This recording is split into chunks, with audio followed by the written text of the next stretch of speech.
Me dicen acá que en Córdoba hay una pregunta.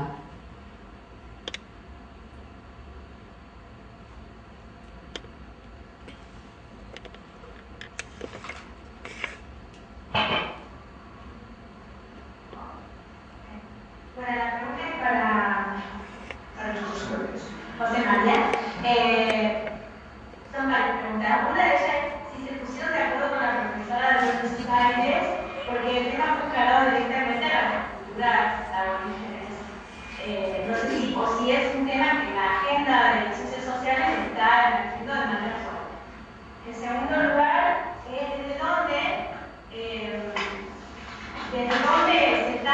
quiénes son los que iniciaron toda este avance de internacional, de internación de los estados y de reconocimiento de las leyes a los pueblos aborígenes. Si son los mismos pueblos o si es el propio Estado quien empieza a movilizar. Y porque la otra pregunta concretamente era saber de esa bibliografía que nos iban a dar, y creo que no la nombraste, sobre la historia de Córdoba contra el sonido de los aborígenes. Bien. No sé si se escucha. Sí, te escuchamos, Bárbaro, al menos en Buenos Aires. Perfecto. Bueno, por un lado, cuando nos conectó la gente de la Cátedra Nacional de Ciencias Sociales y Enseñanza, en realidad voy a referir a mí, supongo que la otra compañera fue de igual manera, nos contaron que iba a estar, en este caso en Buenos Aires, y nos dijeron por dónde, nos pidieron por favor que frente al eje que era América Latina, pasado, presente y futuro, que pudiéramos de alguna manera articular nuestra propuesta y hacérsela llegar. Y yo estaba en conocimiento porque me comentaron por motivo de la exposición de mi compañera, no en lo fino por supuesto, y en el caso particular del mío yo les comenté que mi trabajo es el campo de la historia y de la antropología latinoamericana y no puedo pensar el nosotros sin los pueblos indígenas, los afros y los campesinos, digo porque nosotros también somos eso, digamos, no es para problematizar, para tensionar, pero digo, me parece que poder pensar desde la diversidad, desde el reconocimiento étnico también, que es otra forma de identidad, no solamente la clase, digamos, desde el género, etc. La idea de poder pensar América Latina desde esos espacios me parecía como significativo. Digamos, en 1992, cuando muchos celebraban los 500 años de la evangelización, de la conquista de América, etcétera, etcétera, había otros colectivos que estaban de alguna manera diciendo otras cosas.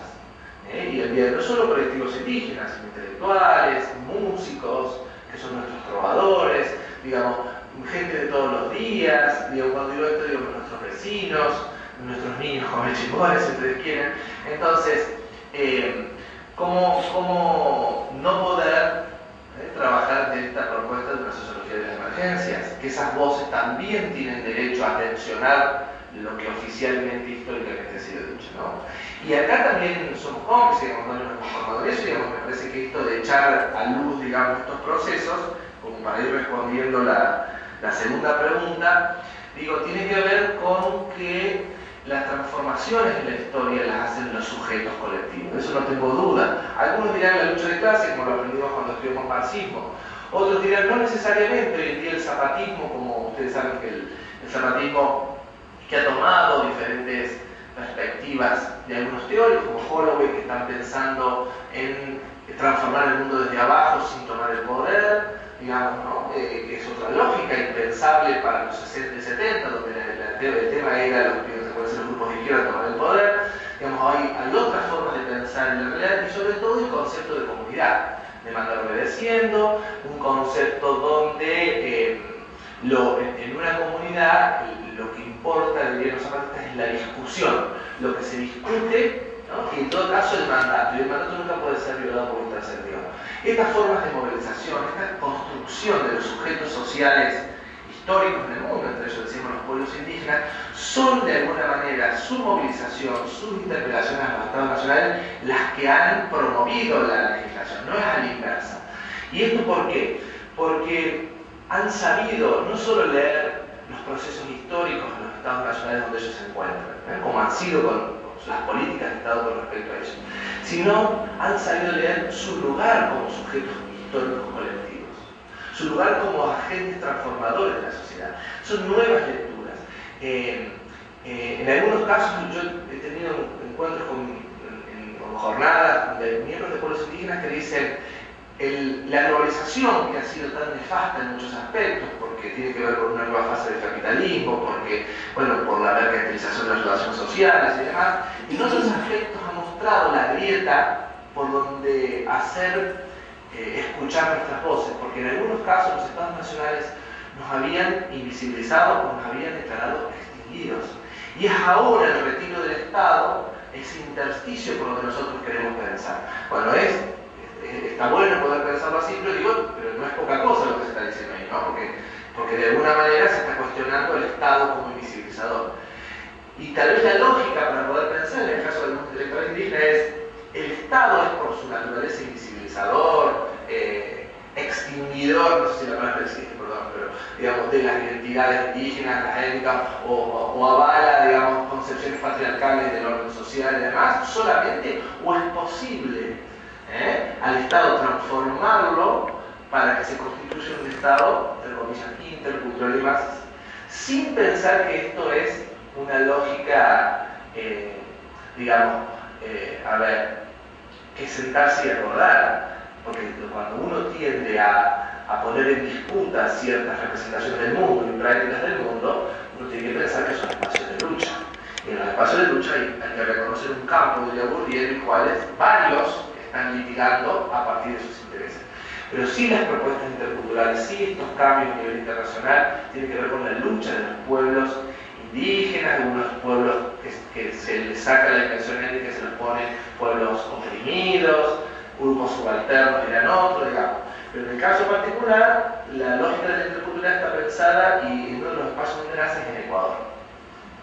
Bueno, y en el caso puntual de la historia de Córdoba, este documento que ustedes pueden encontrar, en el Instituto de Cultura de Origen se comercializa, entiendo que están tratando de, ahora esto ha sido presentado hace 10 días, o sea, no más.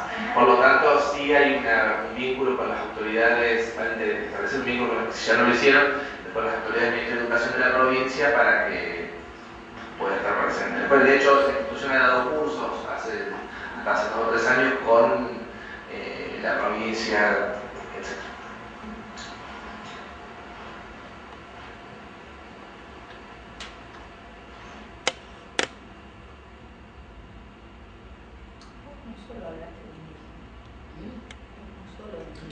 Sí, le iba a preguntar a Patricia si quería comentar algo al respecto de la pregunta que acabamos de escuchar. Sí, no nos pusimos de acuerdo en realidad, pero afortunadamente hubo bastantes convergencias. Me voy a cambiar de silla porque estoy agarrado. Pero bueno, de alguna manera, bueno, con la exposición de José María, ¿no? También es cierto que Buenaventura de Sousa Santos nos mancomuna en las formas o en las posibilidades, porque además en el doble sentido de Buenaventura, ¿no? Buenaventura no solamente bueno, ha tenido una importante obra académica, sino que estuvo presente en la Constituyente de Bolivia, estuvo presente en la Constituyente de Ecuador, estuvo presente con los movimientos en el Chapare, estuvo presente con la CONAIE, o sea, y además también hay que pensar que también estos gobiernos de la última década en América Latina, cada uno con su estilo, estoy pensando también en el caso de Brasil, estoy pensando, bueno, en el caso de Ecuador, en el caso de Venezuela, de Bolivia, esos movimientos sociales que de alguna manera empujaron a esas experiencias políticas, o en diálogo con esas experiencias políticas, tienen también una usina de pensamiento que fue el Foro Mundial Social. Y ahí en el Foro Mundial Social también se habla de esas epistemologías otras en manera muy concreta, la economía solidaria, por ejemplo. Entonces, a ver, ¿qué hay de la economía solidaria o de la economía comunitaria, de complementario, de ruido, o de reemplazo a la economía capitalista tradicional? Es una cosa que se discute en los movimientos sociales. Por otra parte, y bueno, el problema indígena en comillas, encomillado, bueno, hay una larga tradición de pensamiento. Yo creo que uno de los aportes de Mariátegui, que José María nombraba, no solamente es el tema de las razas, sino que Mariátegui hace una lectura del marxismo muy libre y sobre todo muy fructífera. Fue acusado por los marxistas clásicos en ese momento de populista, que era lo peor que se le podía decir a una persona. Pero, a ver, ¿qué decía Mariátegui? Mariátegui decía cruzar el problema étnico con el problema social.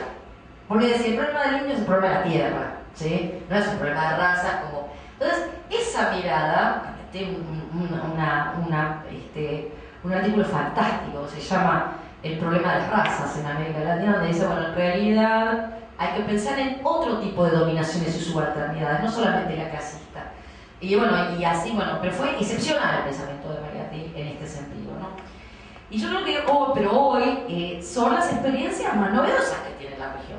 Uno puede pensar 5 siglos desde la llegada de los españoles, y en realidad el tema, la mirada étnica, porque claro, en los años 60 también se hablaba de reforma agraria, pero se hablaba del campesino, no se hablaba del indígena. La identidad campesina subsumía la identidad indígena, o la identidad proletaria subsumía la identidad étnica, para decirlo de alguna manera. Y claro, es muy novedoso. Es muy novedoso y me gustaría rescatar otra cosa que decía José María de la interculturalidad.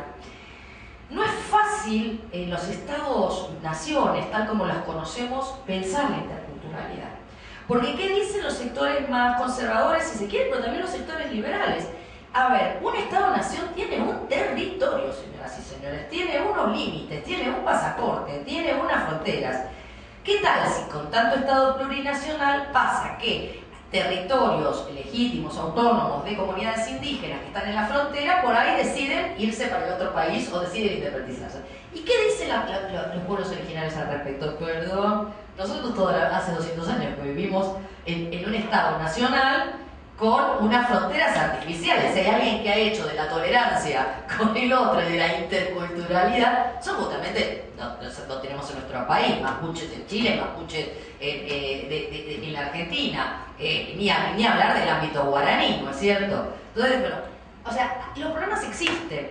Lo interesante es que es pensar, o sea, todas estas novedades constitucionales es la idea de ciudadanía como derecho a tener derechos. Y mientras estén enunciados esos derechos, bueno, el resto sí es una tarea de lucha social, digamos. Pero por lo menos está en el horizonte y además en las cartas máximas, o sea, en las constituciones, bueno, un conjunto de temas y de problemas que, como dice Alberto Acosta, ¿no? son formas de construcción, que todavía no están cerradas, que son controversiales, que bueno, que también va a tener que ver con correlaciones de fuerzas en el interior de estos procesos políticos.